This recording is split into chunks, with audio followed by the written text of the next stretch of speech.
A Sugu ഇന്നിപ്പോൾ നല്ല രീതിയിൽ വോട്ട് പിടിക്കാൻ PV അൻവറിന് സാധിച്ചിട്ടുണ്ട്. LDFന്റെ വോട്ടാണ് താൻ കൂടുതൽ പിടിച്ചത് എന്ന് പറയുന്നു.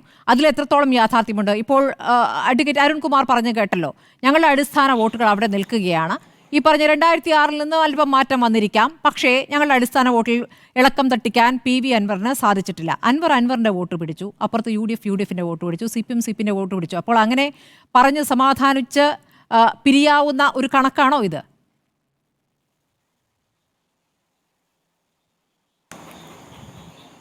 സ്മൃതി, അതിലേക്ക് കടക്കുന്നതിന് മുമ്പ് നമുക്കറിയാലോ, CPM ഈ തെരഞ്ഞെടുപ്പിനെ നേരിട്ട ഒരു രീതി എന്താ? ചരിത്രത്തിൽ ഇതുപോലെ ഇത്രയേറെ വിഷമതകൾ സഹിച്ചുകൊണ്ട്, അല്ലെങ്കിൽ എല്ലാ ഭരണ സംവിധാനങ്ങളും ഉപയോഗപ്പെടുത്തിക്കൊണ്ട്, CPMൻ്റെ എല്ലാ സംഘടനാ സംവിധാനങ്ങളെയും ഉപയോഗപ്പെടുത്തിക്കൊണ്ട് ഈ ചരിത്രത്തിൽ ഇതുപോലൊരു തെരഞ്ഞെടുപ്പിനെ CPM നേരിട്ടിട്ടുണ്ടോ? നിങ്ങൾ ആലോചിച്ച് നോക്ക്. കേന്ദ്ര നേതൃത്വവും സംസ്ഥാന നേതൃത്വവും ജില്ലാ നേതൃത്വവും ഏരിയ ലോക്കൽ നേതൃത്വവും ഒക്കെ ഓരോ ബൂത്തിലും അതിൻ്റേതായിട്ടുള്ള സംവിധാനങ്ങൾ ഒരുക്കിക്കൊണ്ടാണ് CPM ഈ തെരഞ്ഞെടുപ്പിനെ നേരിട്ടത്.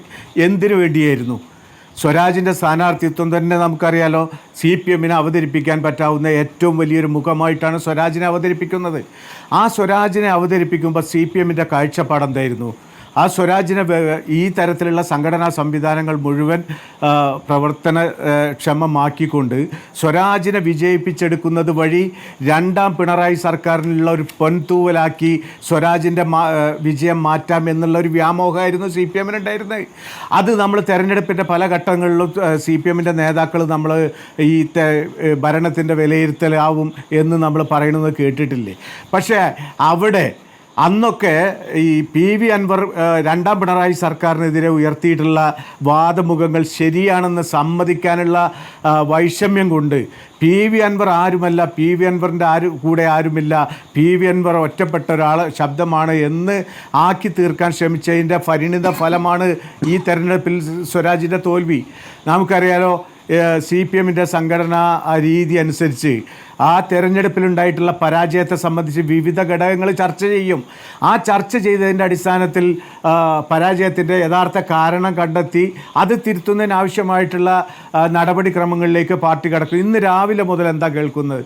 ഇന്ന് രാവിലെ മുതൽ നമ്മൾ CPMൻ്റെ പ്രതിനിധികളുടെ ഭാഗത്തു നിന്ന് കേൾക്കുന്നത് ഈ ഭരണവിരുദ്ധ വികാരമല്ല എന്നാക്കി തീർക്കാനുള്ള വ്യഗ്രതയാണ്.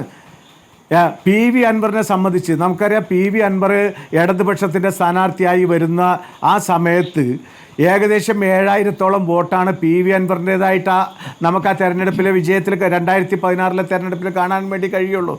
അങ്ങനെ ആ PV അൻവറിൻ്റെ 7000-ഓളം വരുന്ന വോട്ട് ബാങ്ക് നിലമ്പൂരിലുണ്ട് എന്ന് സമ്മതിച്ചാൽ തന്നെ ബാക്കി 13,000 വോട്ട് എവിടുന്ന് വന്നതാ? ഞാനൊക്കെ കണ്ടിട്ടുള്ളത് PV അൻവറിൻ്റെ തെരഞ്ഞെടുപ്പ് പ്രവർത്തന രംഗത്ത് ഒരു 60% ആളുകൾ CPMൻ്റെ അനുഭാവികളായിട്ടുള്ള, CPMൻ്റെ ഉത്തരവാദിത്തപ്പെട്ട കഴിഞ്ഞ കാലഘട്ടങ്ങളിൽ CPMന് വോട്ട് ചെയ്തിരുന്ന ആളുകളാണ്. ഞങ്ങളത് തിരിച്ചറിഞ്ഞിട്ടുണ്ട്. ഒരു പക്ഷേ ഒരു 10% ആളുകളെ ഭീഷണിപ്പെടുത്തിയും പ്രലോഭിച്ചുമൊക്കെ പിന്തിരിപ്പിക്കാൻ ശ്രമിച്ചിട്ടുണ്ടാവുമായിരിക്കും. പക്ഷേ വലിയ തോതിൽ ഒരു 25%-ഓളം CPM vote Pinarayi PV Anvar പിടിച്ചിട്ടുണ്ട് എന്നുള്ളൊരു യാഥാർത്ഥ്യം നിലനിൽക്കാന്ന് ആ വസ്തുത മനസ്സിലാക്കാതെ ഏതൊക്കെ പഞ്ചായത്തിലൊന്ന് കൃത്യമായി പറയാൻ സാധിക്കുമോ? ഇപ്പോൾ വഴിക്കടവിന്റെ കാര്യം പറയുമ്പോൾ അവിടെ UDFന്റെ ലീഡ് 1829 ആണ്. അതിൽ കൂടുതൽ അവിടെ ഉണ്ടാകുമെന്ന് UDF തന്നെ പ്രതീക്ഷിച്ചതാണ്. മൂത്തയിടത്ത് പിന്നെ UDFന്റെ ലീഡ് 2067.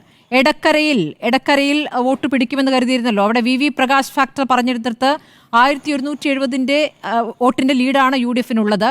പോത്തുകല്ലും ഈ പറഞ്ഞ PV അൻവർ പിടിക്കുമെന്ന് പറഞ്ഞ ഇടമാണ്. അവിടെ UDFന്റെ ലീഡ് 307 ആണ്. പോത്തുകല്ലിൽ നിന്നാണോ ചുങ്കത്തറയിൽ നിന്നാണോ?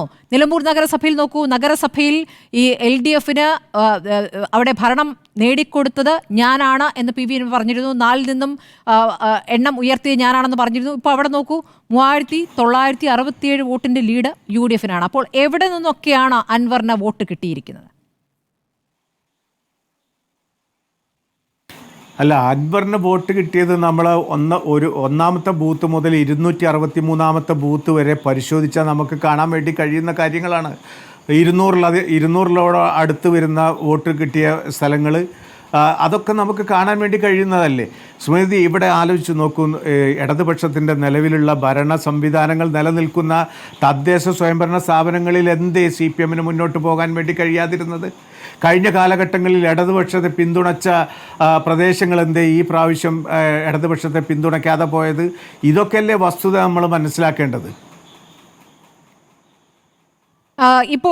ഇപ്പോൾ ഈ നഷ്ടപ്പെട്ടു എന്ന് പറയുന്നത് CPM നഷ്ടപ്പെട്ടു എന്ന് പറയുന്ന വോട്ട് എന്താണ്? ഇപ്പോൾ പിണറായി വിജയനെതിരെ PV അൻവർ പറഞ്ഞ കാര്യങ്ങളാണോ പ്രതിഫലിച്ചിരിക്കുന്നത്? അങ്ങനെയെങ്കിൽ അത് പ്രതിപക്ഷം അപ്പുറത്ത് പറഞ്ഞിട്ടുണ്ട്. അല്ല, അതിൻ്റെ ഒരു ഷെയർ പ്രതിപക്ഷത്തിന് കിട്ടിയിട്ടുണ്ടാവുമായിരിക്കും. പക്ഷേ ഈ രണ്ടാം പിണറായി സർക്കാർ ഈ നാട്ടിലെ പാവപ്പെട്ട ജനങ്ങളെ ജീവിത പ്രശ്നങ്ങൾ അഡ്രസ്സ് ചെയ്യുന്നില്ല എന്നുള്ളത് ഇവിടെ ആരാ ആദ്യം സൂചിപ്പിച്ചത്? അത് PV അൻവറാണ്. ആ PV അൻവർ പറഞ്ഞ കാര്യത്തിന് PV അൻവറിന് 20,000-ഓളം വോട്ട് കിട്ടി എന്നുള്ളത് വസ്തുത നമ്മൾ കാണണ്ടേ. ചെറിയ ഒരു 6 മാസത്തെ പ്രായമുള്ള ഒരു പ്രസ്ഥാനം, ആ പ്രസ്ഥാനത്തിന് നമുക്കറിയാലോ സംഘടനാ സംവിധാനങ്ങൾ വളരെ ദുർബലമാണ്.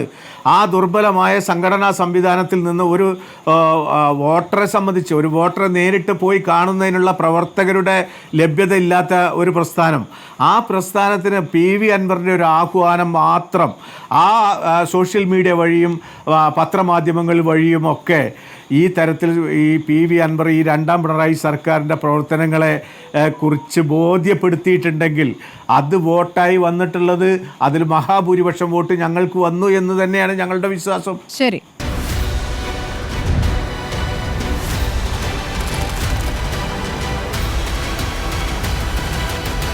ഡിബേറ്റ് വിത്ത് സ്മൃതി പരുത്തിക്കാട്.